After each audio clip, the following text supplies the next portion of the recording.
Hi everybody, this is Maninder sir and welcome to our channel।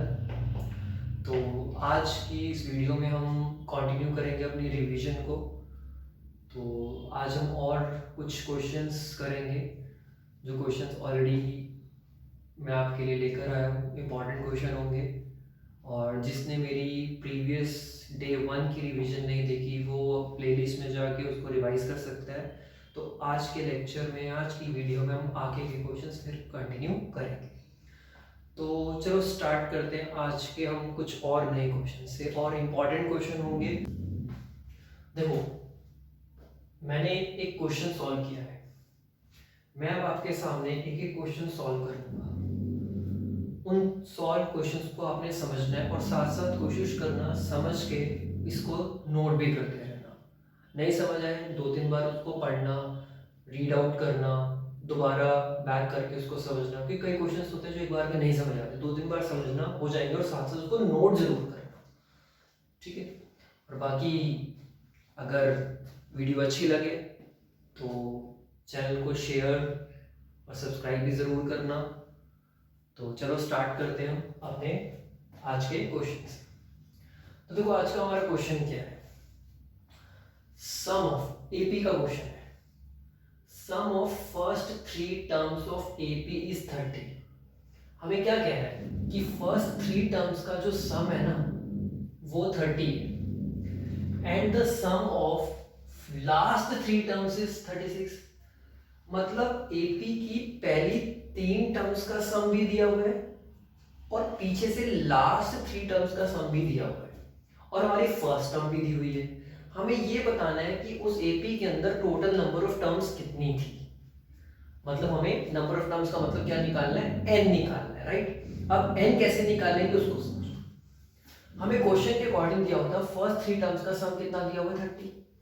तो पहले हम क्या करेंगे, अपनी फर्स्ट 3 टर्म्स को ना लेट कर लेंगे। आप सबको पता है फर्स्ट टर्म क्या होती है? ए। फिर हम उसमें हम कॉमन डिफरेंस क्या करते हैं? ऐड अप करते चले जाते हैं। तो फर्स्ट टर्म आपकी होगी ए, फिर उसमें हमने एक डी ऐड करा, कितना हो गया?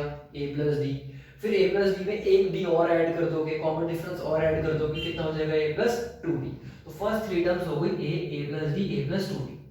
अकॉर्डिंग टू क्वेश्चन उसने बोला कि इन तीनों टर्म्स का जो सम है ए प्लस डी और ए प्लस 2डी, तीनों टर्म्स का जो सम है वो है 30। अब हम सॉल्व कैसे करेंगे, एक स्टेप ध्यान से समझना। फर्स्ट देखो, ए प्लस ए ऐड कर दो, कितना हो गया? 3a। डी और 2d को ऐड कर दो, 3b। अब इसमें से आप क्या करोगे, पहले दोनों में से 3 कॉमन ले लो, क्या बचा? ए प्लस डी। 3 मल्टीप्लाई कर रहा है, इधर जाके डिवाइड करेगा, 3 को 30 से डिवाइड करो, कितना आ जाएगा? 10। Now a plus d is equal to 10। a की वैल्यू, a मतलब फर्स्ट टर्म जो हमें क्वेश्चन में दे रखा है 9, तो a की जगह हमने क्या डाला? 9। 9 इधर जाके माइनस हो गया, तो d की वैल्यू कितनी आ गई? 1। तो हमारे पास a गिवन था, हमने d निकाल दिया क्वेश्चन की इक्वेशन के अकॉर्डिंग। अब समझना ध्यान से, ये स्टेप बहुत इंपॉर्टेंट है, ये सबसे ज्यादा इंपॉर्टेंट है। सबसे ज्यादा ट्रिकी पार्ट क्वेश्चन का जो है ना वो यहीं से शुरू होता है। उसने बोला था लास्ट 3 टर्म्स का सम बताओ। आप सबको पता है, जनरल बात करूं, लास्ट टर्म को हम an बोलते हैं, an is called last term. अगर मुझे उससे पहले वाली टर्म में जाना तो मैं एक एक नंबर माइनस करता जाऊंगा, क्योंकि जब हमें फर्स्ट टर्म पता होती है तो आगे की नेक्स्ट टर्म्स निकालते हैं तो डिफरेंस ऐड करते हैं। तो अगर हमें पीछे जाना है तो उसमें एक एक नंबर कम करता जाएंगे।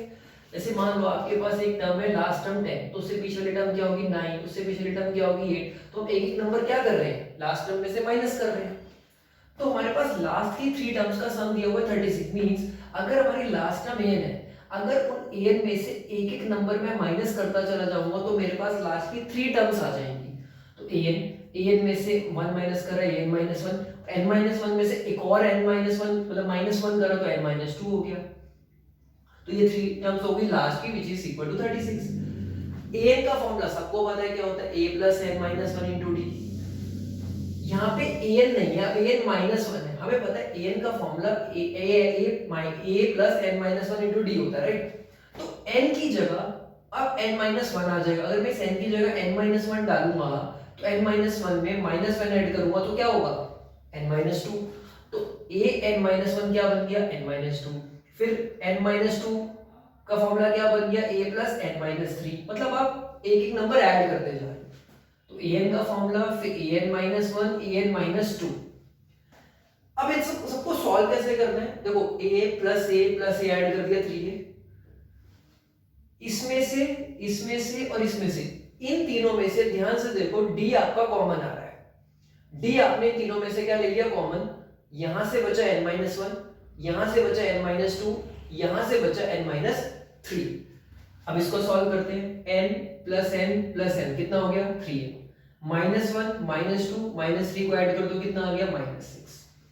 अब d की वैल्यू हमने देखो क्या निकाली थी 1 इसमें डाल दो, a की वैल्यू पहले से क्वेश्चन में गिवन थी हमने डाल दी 3 9 27, इस पूरे को 1 से मल्टीप्लाई करोगे तो सेम रहेगा 27 माइनस 6, 27 में से 6 माइनस करो कितना हो गया 21 इधर जाके माइनस हो जाएगा 15, 3 मल्टीप्लाई कर रहा है इधर जाके डिवाइड हो जाएगा, 15 को 3 से डिवाइड करोगे तो आपके पास क्या आ जाएगा 5। तो देयरफॉर हमारे पास जो n आ गया वो कितना आ गया 5। तो टोटल नंबर ऑफ टर्म्स जो इस एपी की हो गई वो क्या हो गई 5।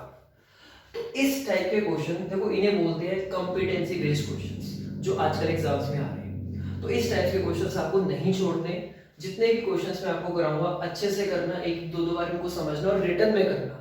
डेफिनेटली देखो मैं ये नहीं कह रहा सेम क्वेश्चन आएगा, लेकिन हाँ सेम टाइप्स जरूर आती है, क्वेश्चन यही होते हैं, डिजिट चेंज हो जाएगी तो टाइप ऑलमोस्ट सेम होती है। तो इन चीजों को अच्छे से करना।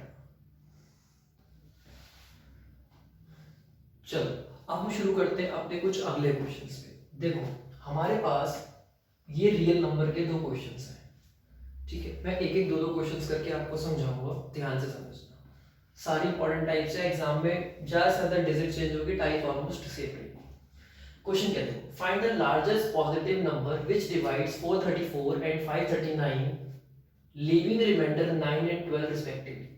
आपको टाइप को पहचानना है कैसे, जब भी आपको बोले लार्जेस्ट नंबर, लार्जेस्ट का मतलब आपको एक तो एचसीएफ निकालना है, लेकिन लार्जेस्ट नंबर मतलब जो एचसीएफ निकालना है वो इनका नहीं निकालना। इस क्वेश्चन में एक वर्ड लिखा है लीविंग रिमाइंडर, हाँ लीविंग रिमाइंडर नहीं लिखा होता तो सिर्फ आप इन दोनों को एचसीएफ निकाल देते और आंसर आ जाता, लेकिन जब भी लीविंग रिमाइंडर वाली टाइप आ जाए और लार्जेस्ट नंबर लिखा हो तो पहले क्या करना है, जो भी नंबर दिए पहले आप उनमें से उन रिमाइंडर्स को, जो उनके रिमाइंडर्स दिए हुए वो माइनस करोगे। इसका रिमाइंडर ये है, इसका रिमाइंडर 12 है, जो माइनस करके आएगा फिर उसके हम फैक्टर्स बनाएंगे, और फैक्टर बना के जैसे आप एचसीएफ लेते हो वैसे हम लोगों को एचसीएफ ले लेना है। 425 के फैक्टर बनेंगे 5 into 5 into 17 मींस 5 की पावर 2 into 17, और ये 527 प्राइम नंबर है, 17 into 31 पे जाएगा। अब देखो इनमें अगर एचसीएफ का मतलब क्या होता है, हाईएस्ट कॉमन फैक्टर, जो दोनों में कॉमन है। तो यहाँ पे हमारा एक्चुअली में कॉमन क्या है 17, दोनों में 17 कॉमन है, और तो कुछ कॉमन नहीं, और 17 की पावर क्या है 1, तो इसलिए दोनों का जो एचसीएफ आ गया वो क्या आ गया 17। तो पहले लीविंग रिमाइंडर में क्या करना है, जो नंबर दिए उनको उनके रिमाइंडर्स में से माइनस करना है, माइनस करके जो आएगा उनके फैक्टर बना के हमने उनका एचसीएफ ले लेना है। करेक्ट। नाउ अगला क्वेश्चन। अब क्वेश्चन है हमारे पास दो नंबर है 306 एंड 657। कह रहा है इन दो नंबर का जो एचसीएफ है ना वो दिया हुआ है, तो कह रहा है इन्हीं दोनों नंबर का क्या निकालो एलसीएम। हमारे पास एनसीईआरटी बेस्ड क्वेश्चन है ये, कि अगर हमें कोई दो नंबर दिए और दोनों का एचसीएफ दिया और उन्हीं दोनों नंबर का एलसीएम निकालना हो, तो हमेशा याद रखना, हमेशा आपको एक फॉर्मूला यूज करना है, और वो फॉर्मूला आपको पता है LCM into HCF is equal to product of two number. दो नंबर्स क्या है 306 एंड 657। एलसीएम हमें कैलकुलेट करना है, एचसीएफ हमें 9 दे रखा है, ये 9 इधर जाके क्या करेगा मल्टीप्लाई करेगा, इधर जाके डिवाइड करेगा, इसको डिवाइड करेंगे, ये 34 657 इन दोनों को मल्टीप्लाई करोगे तो आपके पास आंसर आ जाएगा 22338। तो बस फॉर्मूला यूज करो और क्वेश्चंस को कैलकुलेट करते चलो। तो ये थे हमारे अगले दो क्वेश्चंस जो हमारे रियल नंबर में से आ सकते हैं।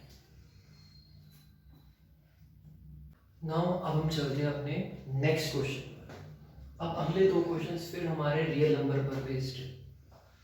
तो देखो क्या है क्वेश्चंस, हमारा जो फोर्थ क्वेश्चन है वो है 4 bells toll at interval 10 second 15 second 20 second and 30 second, मतलब 4 बेल्स हैं। तो जो 4 बेल्स है ना वो चारों बेल्स कुछ अलग अलग टाइम पे टॉल करती है, मतलब बजती है, रिंग करती है। कह रहा है if they toll together at 10 AM अगर वो सारी मिलके 10 बजे अगर टॉल करती है तो कितने बजे जब एक साथ टॉल करेगी फर्स्ट टाइम 10 बजे के बाद तो वो टाइम क्या होगा? मतलब चारों मिलके दोबारा 10 बजे के बाद कब सारे मिलके एक ही टाइम पर टॉल करेंगी? कई बार क्या होता है क्वेश्चन में ना, ये जो टाइम दिया ना 10 AM ये दिया नहीं होता। अगर आपको मान लो ये टाइम नहीं दिया होता तो क्वेश्चन का आंसर थोड़ा सा चेंज हो जाता है। वो भी आप क्वेश्चन के साथ में आपको समझाऊंगा। अगर ये नहीं दिया होगा तो क्या करना है। सबसे पहले अगर इस टाइप का कोई भी क्वेश्चन आए बेल्स वाला, आपको सबसे पहले याद रखना इसमें एलसीएम लेना है, एचसीएफ नहीं लेना। क्योंकि यही बच्चों को सबसे बड़ी प्रॉब्लम होती है, एचसीएफ कहाँ लेना है, एलसीएम कहाँ लेना है। कुछ क्वेश्चंस होते हैं जिनकी ना टाइप्स फिक्स्ड होती है, ध्यान रखना पड़ता है, याद रखना पड़ता है कि इस क्वेश्चन में हमें लेना क्या। 4 बेल्स। तो इस क्वेश्चन में सबसे पहले आपको क्या करना है, 10, 15, 20, 30 फैक्टर्स बनाओ जैसे आप बनाते हो। एलसीएम लो, एलसीएम में सारे फैक्टर लो। एलसीएम में हमेशा क्या लेते हैं, लीस्ट पावर लेते हैं। एलसीएम निकाला कितना आ गया सबका, 60 सेकंड। 60 सेकंड्स का मींस 1 मिनट। अब हमें पता लग गया कि पहली बार अगर 10 बजे बेल टॉल करी थी, बज गई थी, तो 10 बजे के बाद अब सारी बेल्स एक साथ कितने बजे टॉल करेगी। तो जब पहली बार 10 बजे बजी थी 10 AM पे, तो इसका मतलब 1 मिनट का मतलब हो गया कि अगली बार चारों की चारों बेल्स 10:01 पर क्या करेगी, एक साथ टॉल करेगी। तो मींस 10 बजे तो ये जो टाइम है तो दे रखा है, तो हमें बताना है और कितने मिनट के बाद, 10 बजे के बाद और कितने मिनट के बाद एक साथ टॉल करेगी। तो 1 मिनट का मतलब हो गया 10:01 पर ये सारी बेल्स दोबारा एक साथ टॉल करेंगी। अगर सपोज करो ये टाइम नहीं दिया होता, सिर्फ इतना लिखा होता कि at what time will they toll together, बस, तो आपका आंसर सिर्फ यही होता 1 मिनट। फिर आपको ये नहीं देना 10 AM मतलब 10:01 ऐसा कुछ नहीं देना। अभी फाइनल आंसर ये है। अगर ये टाइम नहीं होता, सिर्फ इतना ही लिखा होता what time will they toll together, उस केस में सिर्फ हम आंसर देते हैं 1 मिनट। अब यही क्वेश्चन एमसीक्यू में पूछा गया है, तो एमसीक्यू में आपको समझ आ जाएगा कि 1 मिनट देना है या 10:01 देना है। तो अगर ये नहीं दिया हुआ तो 1 मिनट आंसर है, लेकिन अगर आपको टाइम दिया हुआ है, टाइम जो भी दिया हो, 10 की जगह 9 हो तो 9:01 लिख देंगे। तो ऐसे हम कह सकते हैं 9 आवर, यहाँ पे आंसर है 10 आवर 1 मिनट्स के अंदर वो हमारी टॉल करें। तो अगला क्वेश्चन देखो, इफ टू पॉजिटिव इंटीजर, हमारे पास दो पॉजिटिव इंटीजर है ए और बी, जिसमें से ए को ए रिप्रेजेंट कर रहा है, मतलब ए हमारा क्या है x³ y² और b की वैल्यू है x y³ वेयर x और y हमारे क्या प्राइम नंबर्स है। अब कह रहे हैं जो ए और बी है इन दोनों का HCF निकालो, हाईएस्ट कॉमन फैक्टर निकालो। तो हमें पता है कि हम हाईएस्ट कॉमन फैक्टर कैसे निकालते हैं।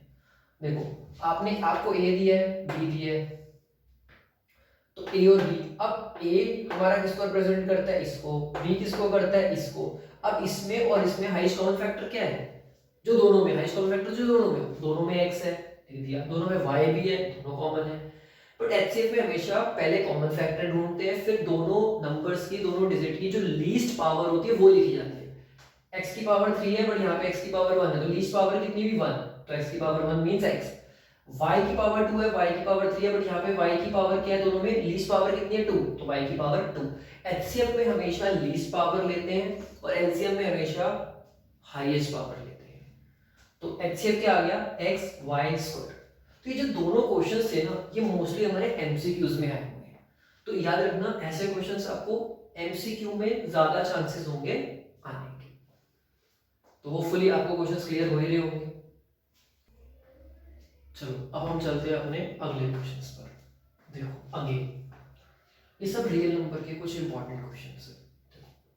If HCF of 65 and 117 is expressible in the form of 65m minus 117, कह रहा है अगर हम 65 और 117 के HCF को इस फॉर्म में क्या करें, एक्सप्रेस करें, तो m की वैल्यू क्या होगी। एक्सप्रेस करने का मतलब होता है कि जो भी इनका HCF आएगा उसको इस 65m minus 117 के साथ क्या कर देना, इक्वेट कर देना। तो हम क्या करेंगे, पहले 65 और ये जो 117 है उनके फैक्टर्स बना के उनका पहले क्या निकालेंगे, एचसीएफ। क्योंकि इसके फैक्टर है 5 इंटू 13, इसके फैक्टर है 3 इंटू 3 इंटू 13, तो इसमें जो हाईएस्ट कॉमन फैक्टर हो गया वो हमारा 13 हो गया। तो इसलिए इनका जो highest common factor means HCF हो गया वो कितना आ गया, 13। अब जो एचसीएफ आया हमें क्या करना है, उस एचसीएफ को इन जो हमारे पास इक्वेशन दी हुई थी उसके साथ इक्वेट करेंगे और वहां से एम की वैल्यू निकालेंगे। तो क्या करेंगे, अब ये माइनस है तो जाके प्लस होगा, दोनों को प्लस करा 130, 65 है यहाँ डिवाइड कर मल्टीप्लाई कर रहे हैं, जो कि डिवाइड करेगा कैंसिल होगा 2, तो एम की वैल्यू क्या आ गई हमारे पास 2।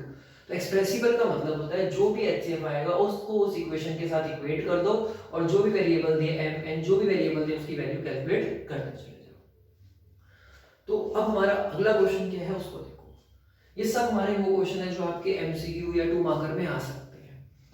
Find the least number that is divisible by all the number from 1 to 10 both inclusive. Least number का मतलब एलसीएम, लेकिन एलसीएम किसका निकालना है, हमें उन सारे नंबर्स का निकालना है 1 से लेकर 10 के बीच में, फ्रॉम 1 to 10 के बीच में सारे नंबर्स का हमें एलसीएम निकालना है। और स्पेशली लिखा है बोथ इंक्लूसिव। बोथ इंक्लूसिव का मतलब हो गया कि 1 और 10 भी इंक्लूड है, हमें उसको इंक्लूड करना है, मतलब 1 और 10 का भी एलसीएम निकालना है। अगर लिखा होता बोथ एक्सक्लूसिव तो मींस 1 और 10 को छोड़ के जो बाकी नंबर बचे उनका निकालना है। तो अब क्या करेंगे, जो 1 2 3 है जैसे हम फैक्टर्स बनाते हैं नॉर्मली सबके फैक्टर्स बनाए और हमने क्या कर दिया सबका एलसीएम ले लिया, जो एलसीएम आपके पास आ गया 2520। तो याद रखना इंक्लूसिव का मतलब दोनों इंक्लूड करने हैं और एक्सक्लूसिव का मतलब हमें उन दोनों नंबर को इंक्लूड नहीं करना। तो ऐसे हम इन क्वेश्चंस को सॉल्व करेंगे। तो ये थे हमारे 6th और 7th क्वेश्चन। चलो अब हम शुरू करते हैं अपना अगला क्वेश्चन। देखो अगला क्वेश्चन हमारा है सरफेस एरिया से। तो ये एनसीईआरटी का क्वेश्चन है, इंपॉर्टेंट है, आ सकता है 2 मार्कर में, ध्यान से समझो। 2 cubes each of volume 64 centimetre cube. हमारे पास 2 क्यूब है, 1 और 2। कह रहा है अगर हम 2 क्यूब्स को ज्वाइन कर दें एंड टू एंड, दोनों क्यूब्स को अगर हम जोड़ दें तो जोड़ने के बाद ना एक क्यूबॉइड बन जाएगा। कह रहा जोड़ने के बाद जो एक क्यूबॉइड बन जाएगा ना उस क्यूबॉइड का टोटल सरफेस एरिया निकाल। देखो 2 क्यूब के अलावा 3 क्यूब्स भी हो सकते हैं, 3 क्यूब होते तो 3 क्यूब जुड़ जाते, 4 होते तो 4 जुड़ जाते। तो जब भी ऐसा क्वेश्चन आए आपको वॉल्यूम दिया हुआ है, एक क्यूब का वॉल्यूम 64 है तो दूसरे का भी 64 है, तो वॉल्यूम ऑफ क्यूब का फॉर्मूला होता है साइड क्यूब। हमें वॉल्यूम दिया हुआ है, पहले साइड निकालनी है, क्यूब का मतलब 64 का क्यूब रूट निकाल दो। 64 जो होता है वो 4 का क्यूब होता है। तो अब हमें पता लग गया कि उस क्यूब की एक साइड कितनी हो गई 4 सेंटीमीटर, तो ब्रेड्थ भी हाइट भी सारी चीजें 4 हो गई। अब एक बात बताओ, अगर 2 क्यूब्स को हम जोड़ेंगे, एक क्यूब की अगर लेंथ 4 है दूसरे की भी 4 है तो 4 + 4 क्या हो जाएगी 8। तो जब 2 क्यूब्स को हम जोड़ेंगे ना तो हमारी लेंथ बढ़ जाएगी, डबल हो जाएगी 8। 3 क्यूब्स को जोड़ेंगे तो 4 + 4 एक 4 और ऐड हो जाएगा, लेकिन लेंथ और ब्रेड्थ हमेशा वही रहती है, उसमें कोई चेंजेस नहीं आते। तो लेंथ हो गई 8, ब्रेड्थ तो राइट रहेगी सेम। अब हमें क्या करना है, total surface area of a cuboid का फॉर्मूला यूज करके हमें total surface area of a cuboid निकालना है। Total surface area of a cuboid का फॉर्मूला क्या होता है आप लोगों को याद होगा, 2l * b plus breadth * height plus height * length, lb bh hn। बस ये सारी वैल्यूज इसमें पुट कर दो, इसको कैलकुलेट कर दो, तो आपके पास क्यूबॉइड का क्या निकल जाएगा, total surface area which is equal to 160 centimetre square. याद रखना सरफेस एरिया चैप्टर है, यूनिट्स लगानी जरूरी है, एरिया है तो स्क्वायर, वॉल्यूम है तो क्यूब, मीटर सेंटीमीटर हर चीज का ध्यान रखना है, क्योंकि यूनिट्स नहीं लगाओगे तो उसके भी मार्क्स आपके कट सकते हैं। तो ये था हमारा सरफेस एरिया का क्वेश्चन। चलो अब हम शुरू करते हैं अपना अगला क्वेश्चन। सरफेस एरिया क्या है, इंपॉर्टेंट क्वेश्चन है, एग्जाम में काफी बार आया हुआ है, अच्छे से करना। A toy is in the form of a cone of radius 3.5 centimeter mounted on a hemisphere। मतलब एक टॉय है कोन की फॉर्म में, वो कोन उस हेमिस्फीयर के ऊपर माउंटेड है, of same radius means hemisphere और हमारा जो कोन है इन दोनों का जो ये रेडियस है वो दोनों का रेडियस क्या है same. Total height of the toy is 15.5, मतलब पूरे टॉय की जो यहां से लेकर यहां तक जो टोटल हाइट है वो कितनी है 15.5 centimetre. Find the total surface area of the toy. हमें इस टॉय का क्या करना है, टीएस से निकालना है। देखो ऐसे क्वेश्चंस में कॉम्बिनेशंस के क्वेश्चन है, इन क्वेश्चंस में हमेशा जब हमें रिक्वायर्ड एरिया निकालना होता है तो हम कर्व सर्फेस एरिया निकाल के ऐड करते हैं। लेकिन कुछ क्वेश्चंस में हमें ये भी देखना होता है, कई जगह बेस ऐड भी करना पड़ता है, माइनस, वो क्वेश्चन पे डिपेंड करता है। यहाँ पर हमें क्या करना है, कोन और हेमिस्फीयर दोनों का सीएसए निकाल के हमें क्या कर देना है, ऐड। सीएसए ऑफ कोन का फॉर्मूला होता है pi r l, CSA of hemisphere का फॉर्मूला होता है 2 पाई आर स्क्वायर, फॉर्मूले याद रखना। अब इस क्वेश्चन में सब कुछ है, बस एक एल नहीं है, एल फॉर स्लांटेड। तो हमें सबसे पहले इस क्वेश्चन में कोन की स्लांटेड निकालनी पड़ेगी, और कोन की स्लांटेड का फॉर्मूला होता है अंडर रूट में R square plus H square. Radius कितना था 3.5, 3.5 का मतलब 7/2। फ्रैक्शन में लेके चलो, कभी कैलकुलेशन में गलती नहीं होगी। तो 7/2 स्क्वायर, हाइट कितनी थी, अच्छा ये कोन की हाइट है, टोटल हाइट 15.5 थी, उसमें से अगर हम ये नीचे से रेडियस माइनस कर दे 3.5, तो 15.5 में से जब आप रेडियस माइनस करोगे तो सिर्फ कोन की हाइट आ जाएगी, क्योंकि कोन की हाइट नहीं दे रखी, ये हमें टोटल हाइट दे रखी है, उसमें से हमेशा आपको याद रखना है रेडियस माइनस करना है। रेडियस माइनस करोगे तो वो आ जाएगा 12, तो कोन की हाइट होगी 12, तो कोन की हाइट हमारे पास 12 होगी, 12 + 12 144। यहाँ से हमने एलसीएम लिया, एलसीएम लिया, सॉल्व किया, 625 का स्क्वायर होता है 25, 4 का होता है हमारा, ये सॉरी गलती से यहाँ पे लिख दिया, 4 का होता है 2,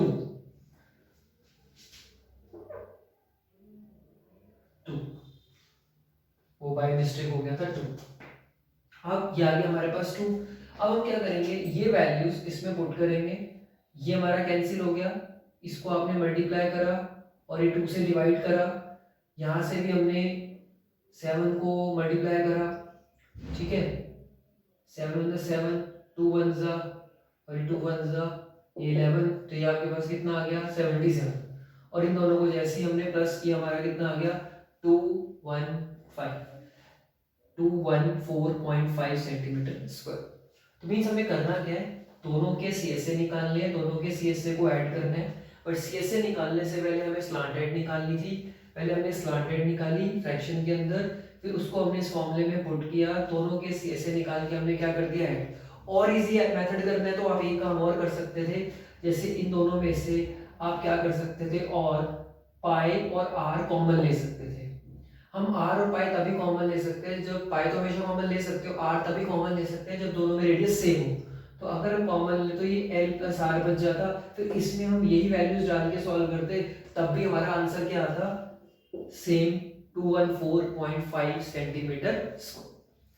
तो ये था हमारा सरफेस एरिया का नेक्स्ट क्वेश्चन। तो अब हम चलते हैं अपने अगले मोस्ट इम्पोर्टेंट, ये मोस्ट इम्पोर्टेंट क्वेश्चन है एनसीईआरटी का, आपको सबको याद होगा, गुलाब जामुन वाला एक क्वेश्चन है हमारी एनसीईआरटी की सेकंड एक्सरसाइज का, बिल्कुल मत छोड़ना, इंपॉर्टेंट है, अच्छे से रिवाइज करो। क्वेश्चन क्या है, gulab jamun contain sugar syrup. आप सबको पता है शुगर सिरप क्या होता है, जो आप गुलाब जामुन में चाशनी देखते हो जिसे हम शुगर सिरप बोलते हैं। तो कह रहा हूँ जो शुगर सिरप है ना, वो उसके वॉल्यूम का 30% है, मतलब जितना गुलाब जामुन है उसका 30% उसके अंदर उसकी चाशनी है, मतलब शुगर सिरप है। तो कह रहा है ऐसे 45 गुलाब जामुन में अप्रोक्सीमेटली कितना सिरप आएगा अगर एक गुलाब जामुन की जो शेप है वो सिलेंडर और 2 हेमिस्फेरिकल एंड है।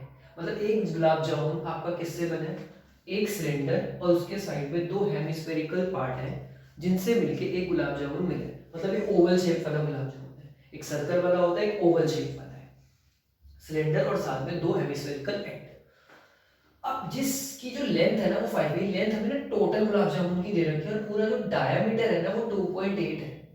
अगर डायामीटर 2.8 है तो यहाँ पे सिलेंडर और हेमिस्फीयर दोनों का जो रेडियस हो जाएगा वो 1.4, दोनों का रेडियस सेम होगा क्योंकि दोनों का बेस सेम है।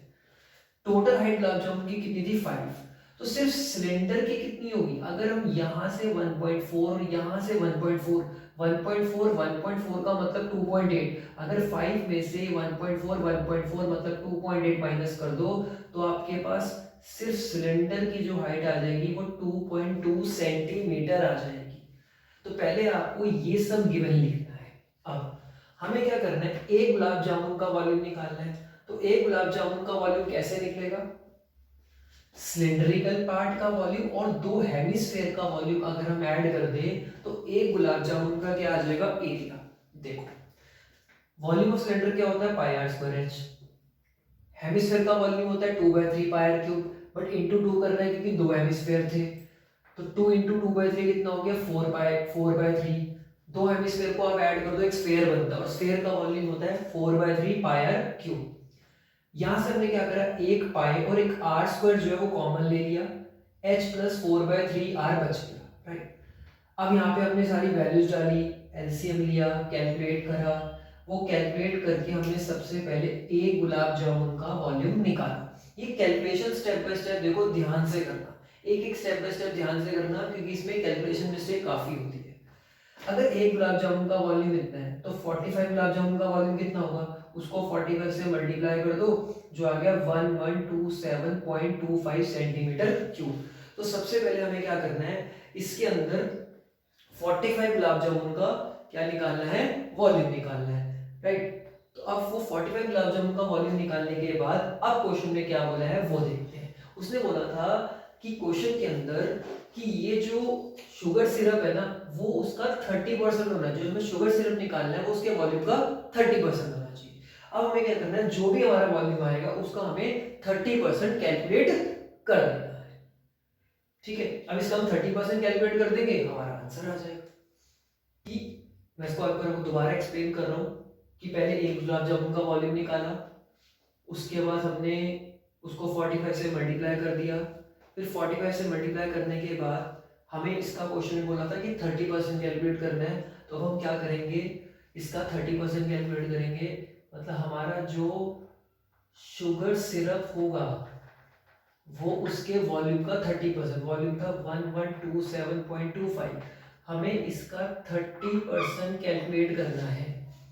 तो जैसे पहले आप इन दोनों को मल्टीप्लाई कर दो, इसको जब आप 30 से मल्टीप्लाई करोगे तो आपके पास आ जाएगा, या जीरो काट देते हैं, तो इसको मल्टीप्लाई करने के बाद, एक सेकंड जीरो रहने दो ज़्यादा इजी हो जाएगा, 30 से मल्टीप्लाई करते हैं तो ये आ जाएगा 33, इसको मैं कैलकुलेट कर दूँ, 33817 अपॉन में 100 मीन्स 338.17। तो हमारा जो शुगर सिरप का जो वॉल्यूम हो जाएगा 338, इतना ये वॉल्यूम क्या करेगा, कंटेन करेगा, मतलब 45 गुलाब जामुन जो होगा वो उसका 30% 338.17 सेंटीमीटर क्यूब आएगा।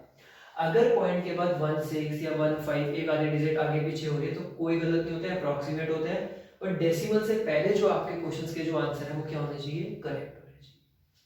तो ये सरफेस एरिया का काफी मोस्ट इंपॉर्टेंट क्वेश्चन है, इसको आप लोगों ने नहीं छोड़ना और अच्छे से इसको रिवाइज करना है।